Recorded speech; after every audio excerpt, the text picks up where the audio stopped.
great crusades of the saved have been launched.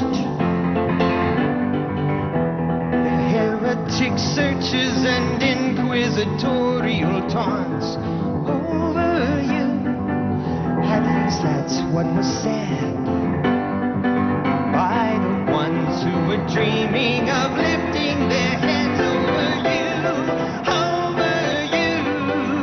There is nothing, there's no one, there's no other Lord over you. Over you.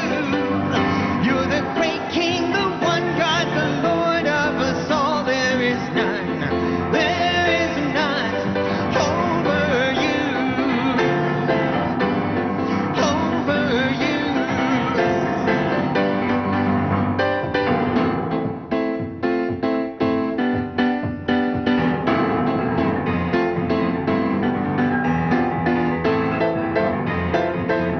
The skeptics laugh, faith is past, God is dead, we are at last over you. That our infatuations lost all fascination, we're now over you. But did not all agree? You know, as for myself, Lord, I never could be over you. Over you. There is nothing, there's no one, there's no other Lord over you. Over you. You're the great King, the one God, the Lord of us all. There is none. There is none over you. Over you. Under your mercy, dear God, I will stay. Under your sheltering hand, I will pray. Under your covering word, I have learned how to say. Over you, over you. There is nothing, there's no one, there's no other Lord over you. Over you. You're the great King, the one God, the Lord of us all. There is none. There is none over you. There is nothing, there's no one, there's no other Lord over you. You're the great King, the one God, the Lord of us all. There is none. There is none over you. Over you. There is none over you. Over you.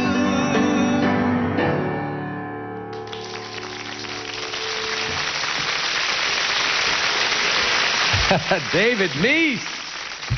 Man, that is remarkable. You don't have to go to a gym to stay in shape because, man, that is a physical workout. We were just watching. You're playing, you're doing actually a whole orchestra's worth of music Well, thank you. and singing and moving and then coping with this sudden squall that blew in. Did you notice that? I did notice that, and I enjoyed it, though. You sang right through the bad weather that we had experienced right in the middle of your song. I live in Nashville. Over You.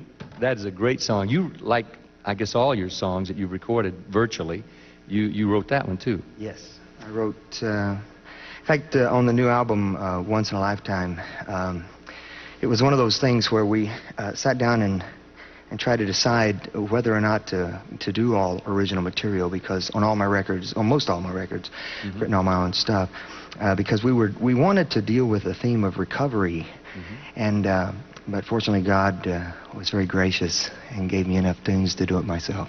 Well, So- you've been so fertile for quite a while now. You were saying you'd dropped by our house once with my daughters back when they were just recording, you were doing a Christmas album together. That's right. And I didn't ask you at the moment how long ago that was, but that was 1979. 79. Oh man! Now were you already? You were already recording, writing, and recording Correct, then. Yeah. In fact, my third record had just come out. So that's a number of years. Yeah.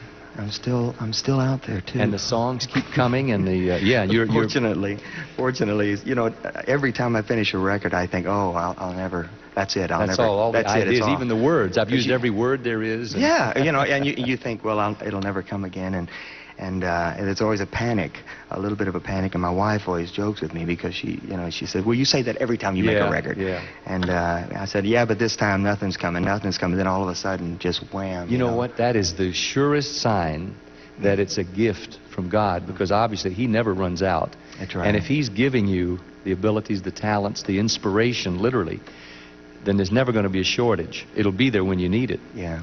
What is the next song you're going to do? I know is a theme that's very important to you. Yeah. I grew up in a home where my father was an alcoholic, and it was a difficult thing. Which is a disease. Which is a disease, and I think anyone who comes from that kind of a background knows the difficulties involved. But this next song particularly deals with the aspect of what it was like growing up without a dad. In essence, my father was so controlled by substances so much of the time. And then when my parents finally divorced when I was a young kid, there was nevertheless a sense that I always hoped that I would wake up one day magically and everything would be fine, you know. And of course, the desperate hope of so many. Absolutely. And of course, it never happened. And I think that was a very deep pain that I carried for many, many, many years. And just on this last record, I finally came up with a song that I think spoke of that, but talked of the discovery that I made in realizing that, number one, that was my earthly father, that I am a father. I have two small children, and I want to be there for them. I don't want them to grow up without a father like I did. Right. You want to be their Abba. Exactly. The song is called My Father's Chair. And the first one talks about my dad's chair, which was empty.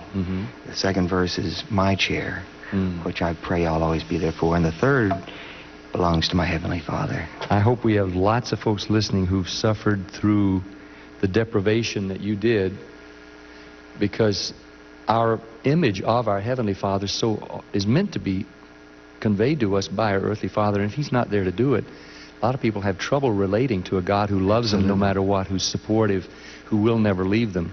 That's right. So you're going to minister to that right now. We're going to do our best. That's great. David Meece.